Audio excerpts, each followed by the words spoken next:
Olá pessoal, Diego Rodrigues de volta aqui. Eu sou cirurgião vascular formado no Brasil, atualmente refazendo minha residência médica aqui nos Estados Unidos, em uma grande instituição, na Mayo Clinic em Rochester, Minnesota.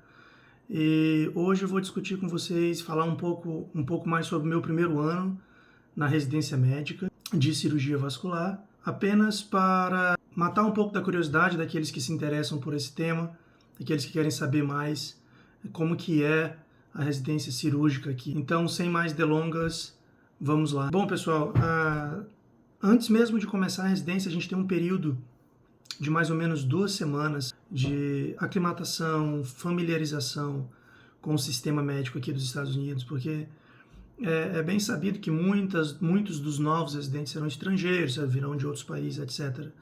E talvez não conheçam profundamente o sistema médico aqui, como que funciona.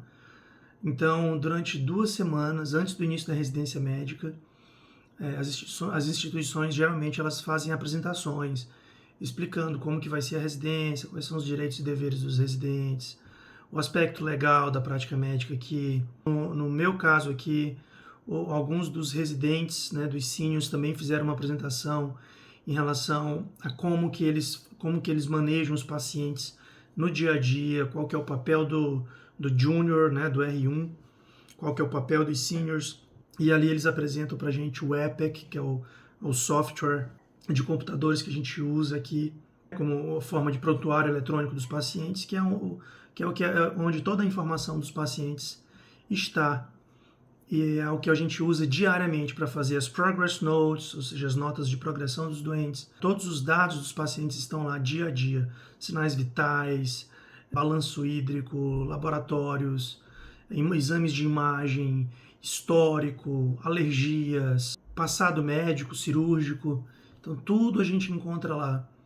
E é o principal sistema, né, utilizado aqui. Então, durante essas 2 primeiras semanas, a gente fica por conta de aprender mais sobre como funciona a residência médica. É um treinamento, é um bootcamp que eles fazem. Algo que também é mandatório durante esse período, pessoal, é que nós temos que concluir o ATLS e o ACLS antes de começar. Após isso, a gente começa a residência médica. No meu caso, minha primeira rotation da residência médica, né, o primeiro rodízio que eu tive, foi no meu serviço, né, no serviço ao qual eu pertenço, que é o de cirurgia vascular. E o que eu posso falar é que foi uma adaptação, um período extremamente intenso, difícil, né, tudo muito novo, numa nova língua, aprendendo ainda a lidar com o software que a gente usa, né, para os prontuários, aprendendo a entender como que é o fluxo, né, de trabalho no hospital, quais as especialidades disponíveis, como que faz para pedir um parecer, como que faz para responder um parecer,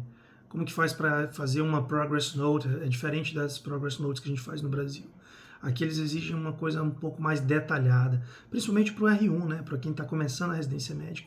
Eu percebo que com os seniors e attendings eles fazem uma coisa um pouco mais enxuta, mas faz parte do treinamento saber fazer aquela progress note mais completa, por muitos motivos. Então, primeiro, claro, né, é a forma correta de se fazer, né, detalhar o que você sabe sobre aquele paciente. Segundo, tentar evitar qualquer tipo de problema legal relacionado à assistência. Terceiro, para billing, né, que fala que é como que o hospital faz para cobrar, né, como é que vai ser cobrado tudo o que é feito. Então, para tudo que se faz, todo pequeno procedimento, um acesso venoso, uma sutura, se precisa fazer uma intubação, se precisa colocar um dreno de tórax na enfermaria, aquilo tudo é documentado, porque aquilo serve para que seja cobrado, né, o aspecto financeiro da prática médica. Voltando à minha primeira rotation, então foi muito intensa.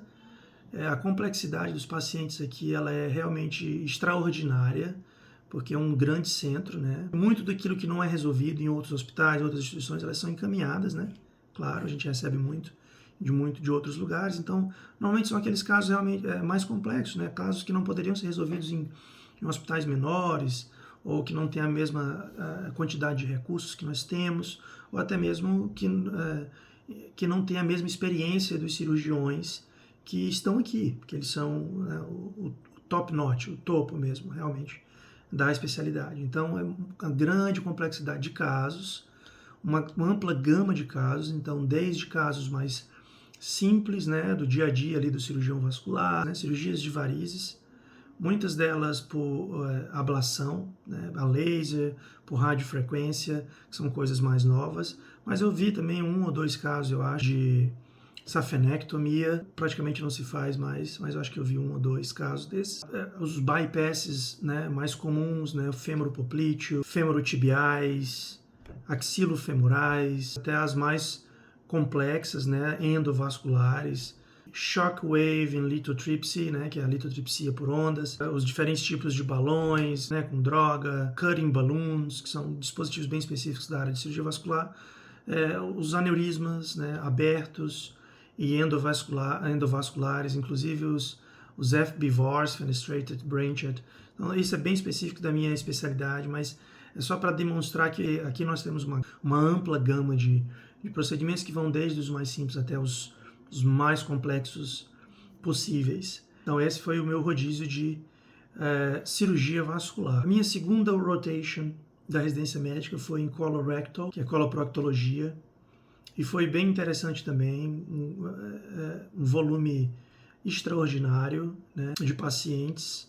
E ali eu pude ver na prática como que funciona o protocolo de Enhanced Recovery After Surgery, que é o chamado ERAS, que é o protocolo de recuperação rápida, né, de pacientes depois de cirurgia, que é onde inicia uma dieta precoce, dieta líquida, e vai avançando, né, a dieta ao longo das primeiras 24 horas, a mobilização precoce dos pacientes, a retirada da sonda vesical nas primeiras 24, 48 horas. Isso a gente faz muito no Brasil também, e eu tinha visto, né, esse mesmo protocolo em ação quando eu fiz minha residência de cirurgia geral. Aqui, como um volume é grande de pacientes, então a gente vê resultados muito bons comparados com a prática clássica, né, com a prática padrão de pós-operatório nesses pacientes. Então, tem menos ilho paralítico depois da cirurgia, os pacientes vão para casa mais cedo, eles deambulam mais cedo, eles têm melhor controle da dor. Então, tudo isso fala muito a favor desses protocolos, e eu pude ver isso na prática, o que foi muito interessante. Outra coisa que chamou muita atenção realmente é a complexidade, novamente, dos pacientes, como eu falei previamente. Então, foi um rodízio intenso de coloproctologia, bem intenso, principalmente nos fins de semana, quando eu estava de plantão, que aí porque são diferentes cirurgiões com seus pacientes, mas no fim de semana você fica responsável por todos os pacientes da enfermaria, o que é um volume significativo, e você fica ali por conta das intercorrências também. Então foi um rodízio interessante, cansativo, feliz que já passou. Eu imagino que para alguém que tem como foco a coloproctologia, estaria extremamente feliz de ver como funciona. Foi interessante também trabalhar, porque é uma das especialidades que recebe muito fellows estrangeiros, né? Então são pessoas que já são cirurgiões em outros países e que vêm basicamente para o fellow de coloproctologia, né? Que aí é 1 ano de fellowship. Essas pessoas vêm, treinam e voltam para os seus países de origem.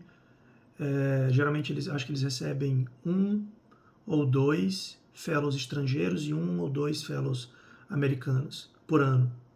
E é uma oportunidade, né, para aquelas pessoas que gostam que são coloproctologistas ou que são cirurgiões gerais no Brasil e que pretendem fazer um fellow em coloproctologia. Eu não sei como funciona o processo. Acredito que tenha que ter os steps, porque você vai estar lidando com os pacientes aqui, né, hands-on, você vai estar operando os pacientes, manejando eles. Claro, obviamente tem um inglês adequado, e os STEPs, né? Os STEPs americanos, você tem que estar com o diploma revalidado, mas é uma oportunidade para aqueles que têm interesse e que não pretendem ficar aqui para sempre, né? Então fica aí a dica. Depois de coloproctologia foi cirurgia plástica, e foi interessante, porque a prática do cirurgião plástico aqui nos Estados Unidos ele é um pouco diferente da do Brasil. Então aqui eles fazem muita cirurgia ortopédica, né? De mão, coluna do carpo, dedo em gatilho, reconstruções, obviamente, e essas cirurgias arteriais também dessas extremidades. Então, correção de pseudaneurisma ou aneurisma de artérias radiais, ulnares, arcos palmares, além, é claro, da prática clássica que a gente conhece no Brasil, de cirurgia estética, né, e de outras cirurgias reconstrutivas no corpo, muitos enxertos, flaps. Eu tive a oportunidade de ver uma facial reanimation, que é uma reanimação facial, um paciente com paralisia facial, um transplante, né, de musculatura com anastomose arterial e nervosa do nervo facial, para outras cirurgias, rinoplastias, blefaroplastias, algumas cirurgias endoscópicas, né, com a cirurgia plástica de face, microscópicas também, como essa facial reanimation. Em muitos casos eles trabalham junto com a cirurgia vascular, fazendo flaps arteriais nas virilhas, né, nas cirurgias nas reconstruções arteriais que a gente faz, nos bypasses. Às vezes esses pacientes vêm com virilha infectada, né, com abscesso, etc. E aí a gente faz um flap ali de sartório nesses pacientes. E a cirurgia plástica entra em conjunto. Então foi muito interessante ver essa prática da cirurgia plástica diferente da do Brasil. Depois da cirurgia plástica eu fui para um rodízio de UTI, ICU, que foi muito interessante, basicamente como o R1 começa às 6 da manhã, então às 6 da manhã a gente recebe o plantão do time noturno e ali eles falam de cada um dos pacientes, leva 1 hora essa transferência, né? Essa passagem de plantão começa às 6, termina geralmente às 7, onde eles falam de cada um dos pacientes internados na UTI e eles falam de cada um deles por sistemas. Então vai cardíaco, pulmonar, renal, hematológico, profilaxias, gastrointestinal, endócrino e a disposition, né, que a gente fala se o paciente continua na UTI ou se aquele paciente tem um plano de ir para a enfermaria, se pode ser tentado a ida para a enfermaria, etc. Como a gente é o time do dia, depois que a gente recebe, né, esses pacientes, a gente vai checar todos eles, né, no prontuário, ver como é que eles estão, fazer algumas alterações e ver todos eles. E aí às 8 a gente tem um consultant, que é o chefe da UTI, que está passando, o médico da UTI, onde a gente vai apresentar cada um desses pacientes para ele de novo, novamente por sistemas. Aí depois a gente faz um novo round nos pacientes com o consultant. E aí o resto do dia a gente continua checando esses pacientes, fazendo alterações medicamentosas, solicitando laboratório, a rotina de UTI, ciclo, né, de checar paciente, fazer alterações, checar paciente para não deixar nada passar. Então essa frequência de checar os pacientes é quase que cíclico. Você termina um rodízio, né, de checar os pacientes no prontuário, fazer as medicações e tudo que eles precisam, depois já descansa um pouco e começa novamente, e assim vai o dia inteiro. E aí às 6 da tarde a gente tem um novo handoff, que aí é o time do dia passando para o time da noite, que dura mais ou menos 1 hora, da mesma forma, né, cada um dos pacientes por sistemas, tudo muito protocolado. O próprio sistema, o Epic, ele é muito bom porque tudo que você precisa em termos de prescrição médica, por exemplo, o paciente tem cetoacidose diabética, você digita cetoacidose diabética, existe um protocolo, você vai, escolhe as medicações, as dosagens que você quer e submete e está feito. Se o paciente tem hipercalemia, existe um protocolo. O paciente acabou de tá com uma suspeita de AVC ou de infarto, existe protocolo.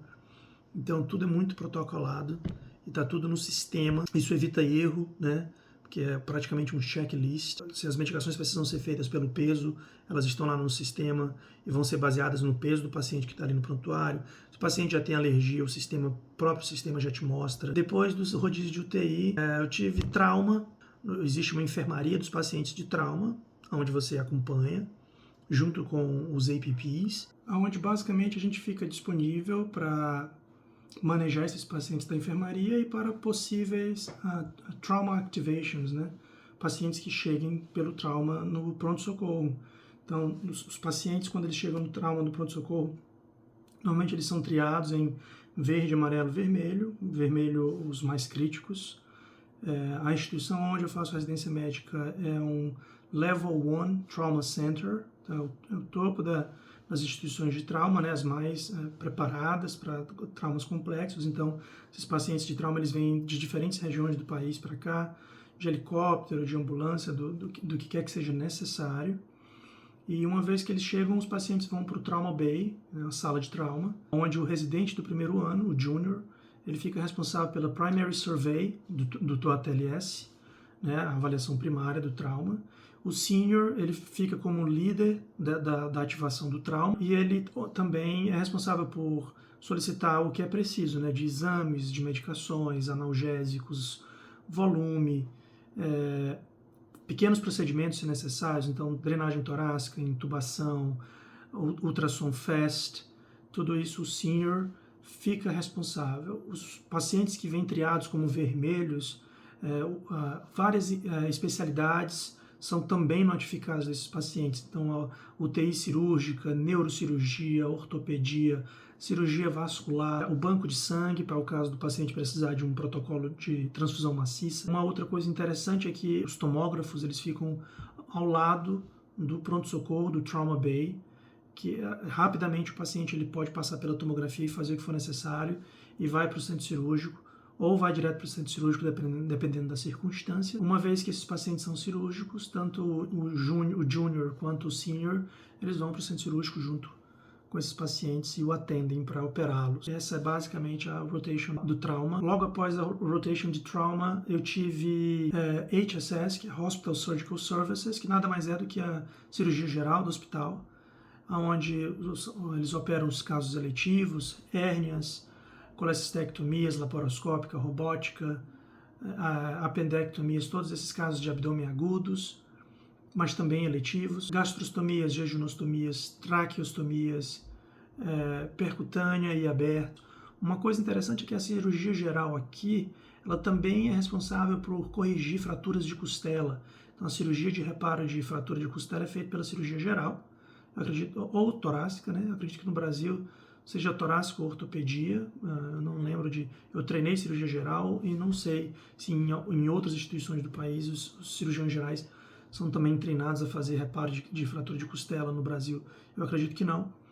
E uma outra cirurgia que é muito comum com a cirurgia geral aqui é a exposição cirúrgica para a cirurgia da coluna, as artrodeses lombares anteriores, a exposição, né, a dissecção dos vasos e a apresentação do campo cirúrgico para o time da coluna é feito ou pela cirurgia geral ou pela cirurgia vascular, mais comumente pela cirurgia vascular, mas também pelo cirurgião geral. É muito comum aqui, o que eu acho que também não acontece no Brasil. Bom, pessoal, é isso. Eu deixo aqui o meu relato do meu primeiro ano de residência médica, um relato bem reduzido, mas que mostra para vocês de forma ampla, né, como que foi o primeiro ano, quais os principais rodízios do residente. Obviamente que isso deve mudar de instituição para instituição, mas a ideia geral é a mesma, né? Mesmo que você vá para uma residência integrada nos Estados Unidos, né? No meu caso de cirurgia vascular, eu também tenho rotations com outras especialidades, incluindo a cirurgia geral, e é mais ou menos assim que se distribui. Eu espero que vocês tenham gostado, eu espero que isso tenha servido para matar a curiosidade daqueles que gostariam de saber um pouco mais da residência médica aqui nos Estados Unidos. A gente se vê em breve. Sintam-se todos abraçados e até a próxima.